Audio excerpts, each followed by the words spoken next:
Olá! Esta é a quarta parte do conjunto de vídeos Estudo de Caso Machine Learning para o reconhecimento de máscaras. No vídeo anterior, aprendemos a recortar as faces utilizando OpenCV e padronizar as imagens para a construção do nosso próprio conjunto de dados. Neste vídeo, iremos efetivamente iniciar o treinamento do nosso modelo. De forma geral, iremos utilizar o algoritmo K-Nearest Neighbors, ou KNN, para o treinamento de um modelo classificador que será capaz de identificar se uma pessoa está ou não portando uma máscara. Mais uma vez, o nosso primeiro passo será importar as bibliotecas que serão utilizadas para o desenvolvimento do código. A primeira que estou importando é mais uma vez a OpenCV. Também estou importando mais uma vez a biblioteca NumPy. Faremos uso também da biblioteca Pandas, uma biblioteca para manipulação de conjunto de dados. Utilizaremos ela para montarmos uma tabela que ajudará no manejo do nosso conjunto de imagens. Mais uma vez, utilizaremos a biblioteca OS. Iremos utilizar a biblioteca scikit-learn. Desta biblioteca, estou importando do pacote Decomposition a classe PCA. Também estou importando de Model Selection as funções TrainTestSplit e a classe GridSearchCV. Irei importar de Neighbors a classe KNeighborsClassifier, que será utilizada para o treinamento do nosso modelo. Por fim, estarei importando das métricas a Confusion Metrics. Utilizaremos mais uma vez a biblioteca Matplotlib e estou importando a biblioteca Warnings, padrão de Python, que será utilizada para filtrar alguns alertas que podem ser indesejados.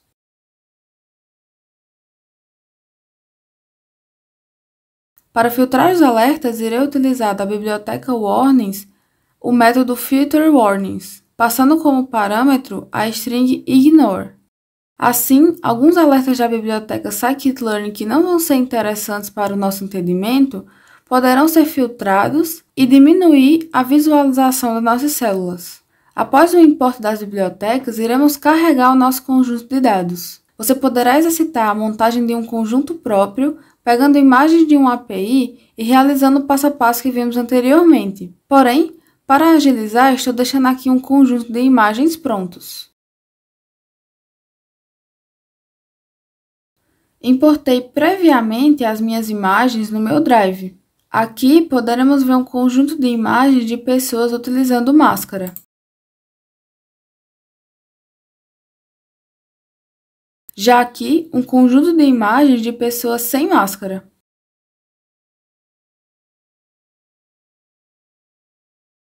Como o conjunto compreende uma quantidade considerável de imagens, a solução que vimos anteriormente para importar arquivos diretamente da célula de um notebook não será tão interessante. Isto porque não conseguimos fazer o upload direto de um diretório. Porém, subindo previamente esses arquivos no Drive, poderemos montá-lo e acessá-lo de forma direta. Para isso, você poderá se dirigir ao ícone de pasta aqui ao lado e clicar neste ícone do Drive. O meu já está conectado, porém, caso o seu não esteja, você poderá clicar e esperar o carregamento da montagem da pasta Drive. Daqui, você poderá acessar todos os arquivos do seu Google Drive. Feito isso, poderemos agora montar e carregar um data frame do Pandas com as imagens organizadas e classificadas. Para isso, criei esta função carregaDataFrame, a qual iremos ver um passo a passo de como ela foi construída agora. Nesta primeira parte da função, criei um dicionário chamado dados. Nesse dicionário, teremos as chaves arquivo, rótulo e alvo.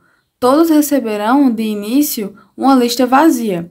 Aqui, iremos colocar para cada imagem o nome do arquivo, o rótulo, isto é, se a pessoa está com ou sem máscara, e o alvo, que será uma representação numérica do estado de com ou sem máscara da imagem.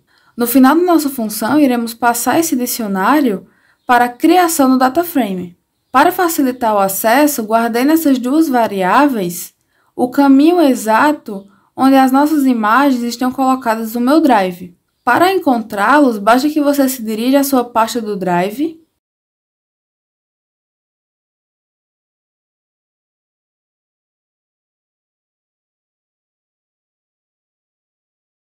identificar onde as imagens estão salvas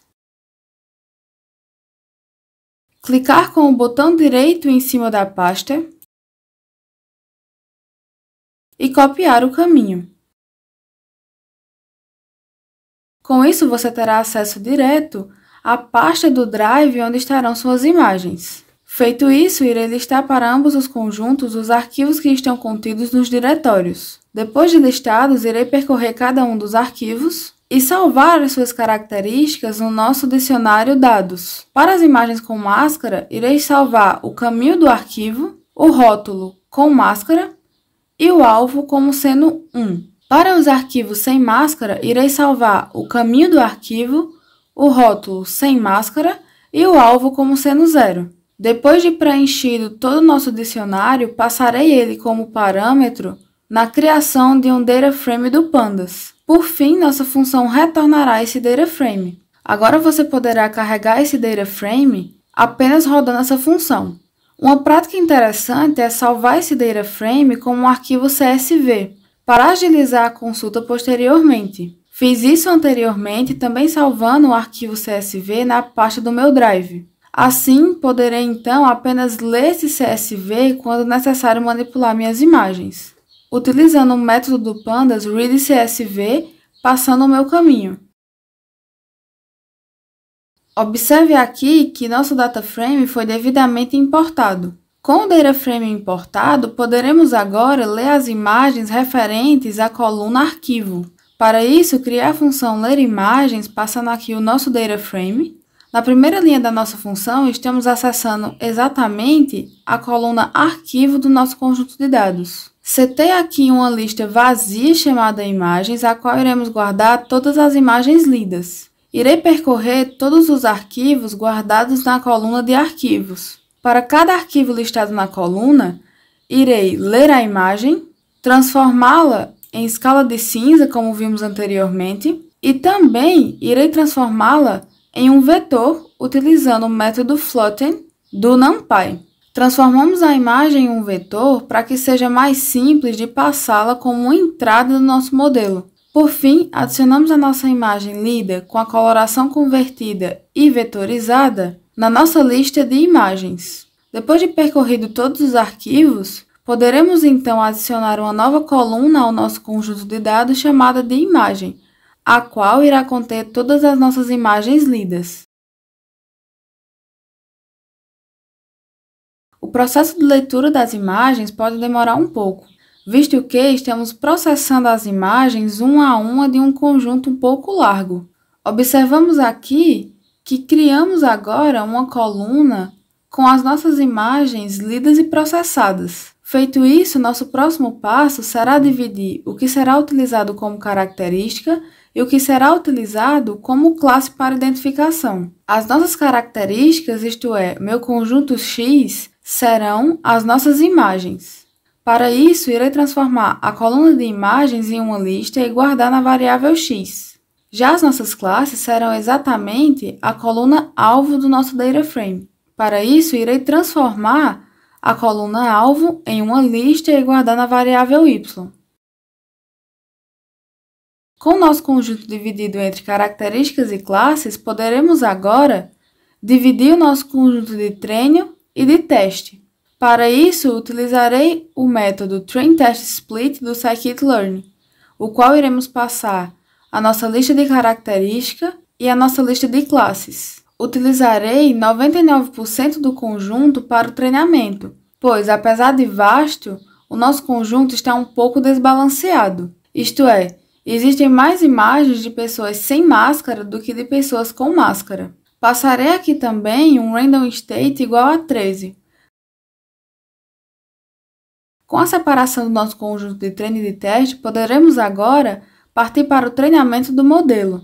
Antes disso, partiremos para o refinamento das características da imagem. Desse modo, poderemos filtrar as características que são mais importantes para classificar uma face em uma imagem. Para isso, utilizaremos uma implementação da análise de componentes principais, ou PCA no inglês. De modo geral, o PCA é um método estatístico que tem por finalidade analisar um conjunto de dados e escolher as formas mais representativas para tal. Ou seja, o PCA irá extrair da nossa imagem apenas as características mais notáveis para a classificação. Para isso, irei utilizar a classe PCA do Scikit-learn, passando como parâmetro um total de componentes que será extraído dessa imagem, ou seja, a quantidade de características que será extraída para o reconhecimento dessa imagem. Irei passar 30 como total de N components. Depois de instanciado o modelo PCA, poderemos treiná-lo utilizando nosso conjunto de treino. Com o conjunto PCA treinado, poderemos agora transformar todas as nossas entradas de características em vetores de tamanho 30, filtrados a partir do modelo PCA. Para isso, irei estar transformando os nossos conjuntos X de treino e de teste para o padrão PCA. Utilizarei do objeto PCA o método transform, passando cada um dos conjuntos que queremos transformar. Feito isso, as nossas características estarão refinadas e prontas para serem passadas como entrada no reconhecimento de uma imagem. Extraindo as características da imagem com PCA, poderemos partir agora para o treinamento efetivo do KNN. Aqui embaixo temos um GIF explicativo de como o KNN opera para classificar um novo dado. Quando inserimos um novo dado no nosso plano, o KNN calcula a distância desse novo dado para K elementos já existentes dentro do nosso conjunto. Quando a maior parte dos K elementos mais próximos do nosso novo dado é igual a uma classe, classificamos esse dado também como sendo da mesma classe, como podemos perceber aqui na cor rosa.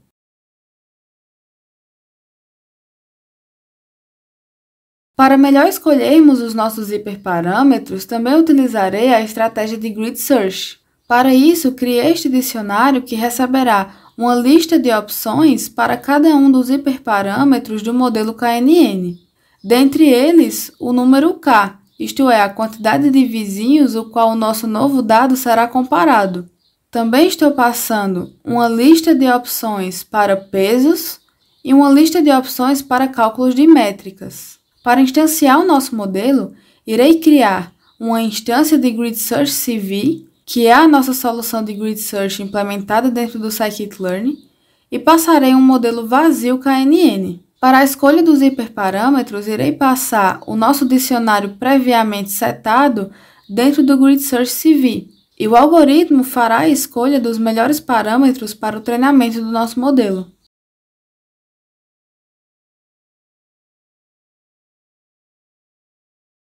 Com o modelo instanciado, podemos partir para o treinamento do mesmo. Para isso, estarei passando o conjunto de características de treino e também o conjunto de classes de treino. Utilizarei o método fit próprio das instâncias de modelo do Scikit-learn. Executada esta célula, nós temos o nosso modelo finalmente treinado. Com o modelo treinado, poderemos observar algumas métricas de desempenho. Primeiramente, iremos visualizar qual é o score que o nosso modelo está testando. Para isso, utilizarei o método score, próprio dos modelos do Scikit-learn, passando aqui todo o nosso conjunto de teste.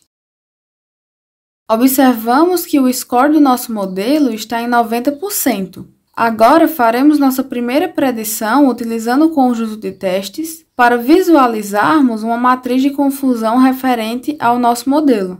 Para realizar essa predição, utilizarei o método predict do nosso KNN, passando o meu conjunto de testes. Agora, irei passar o nosso conjunto de testes e o resultado da nossa predição dentro do método Confusion Matrix. Esse método irá nos gerar uma matriz de confusão que estou desagregando utilizando o método Ravel e separando cada um dos valores da matriz em uma variável. Para os verdadeiros positivos e os verdadeiros negativos, obtivemos uma quantidade de 8 verdadeiros positivos e 1 verdadeiro negativo. Já para falsos positivos e falsos negativos, observamos que tivemos um falso positivo e nenhum falso negativo. Com as métricas do nosso modelo razoáveis para iniciar uma testagem, iremos passar agora algumas imagens e observar como o nosso modelo atua. Utilizarei do mesmo método visto anteriormente para o upload de imagens e farei o upload de 2 imagens específicas. Essas imagens são fotografias de situações corriqueiras na rua. Mais uma vez, irei instanciar o nosso classificador Cascade Classifier do OpenCV para o reconhecimento das faces na nossa imagem. Irei criar a função processar imagem, a qual processará nossas imagens com base no modelo PCA, no nosso classificador identificador de faces. Na primeira linha da nossa função, iremos ler a imagem passada como caminho. Depois, processaremos a imagem para tons de cinza. Feito isso, iremos identificar todas as faces presentes na imagem. Criei aqui uma lista de vetores, a qual iremos guardar todas as imagens vetorizadas que iremos encontrar como face. Iniciarei um contador e também o plot de uma figura no Matplotlib, para que possamos observar quais foram as imagens encontradas como face. Feito isso, percorreremos todas as faces, retirando as coordenadas que a delimitam. Faremos o corte da face, adicionaremos um subplot na nossa figura e mostraremos a nossa imagem dentro desse subplot criado. Aqui fazemos também a conversão de BGR para RGB, como vimos anteriormente. Incrementamos 1 em nosso contador para que seja possível adicionar um novo subplot na próxima interação. Padronizamos a face recortada no padrão do nosso conjunto de dados, que é 160 por 160 para todas as imagens. Por fim, iremos vetorizar a imagem e adicioná-la na nossa lista de vetores. Com isso, estamos prontos para mostrar o nosso plot de imagens e também retornar os vetores referentes ao processamento. Aqui, criei este dicionário para que seja mais fácil de classificarmos quando uma pessoa está ou não usando máscara. Quando nossa predição for 0, isto quer dizer que a pessoa não está usando máscara. Quando a predição for 1, quer dizer que a pessoa está usando máscara. Feito isso, irei passar o processamento da nossa imagem para a imagem pessoas na rua.jpg e também irei passar para o pessoas na rua 2.jpg. Observe que na nossa primeira imagem, 4 faces foram identificadas. Fizemos uma predição para cada uma dessas 4 faces.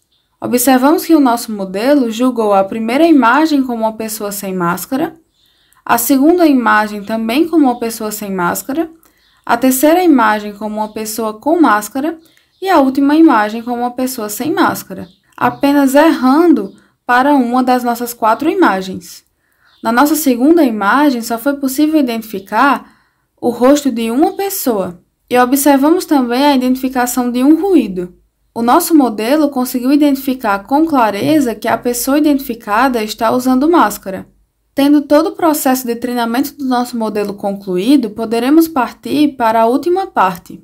No próximo vídeo, irei trazer a explicação de um mini projeto utilizando este passo a passo de treinamento do modelo em uma aplicação que abre a webcam do seu computador e consegue identificar se você está utilizando a máscara ou não por uma captura de vídeo.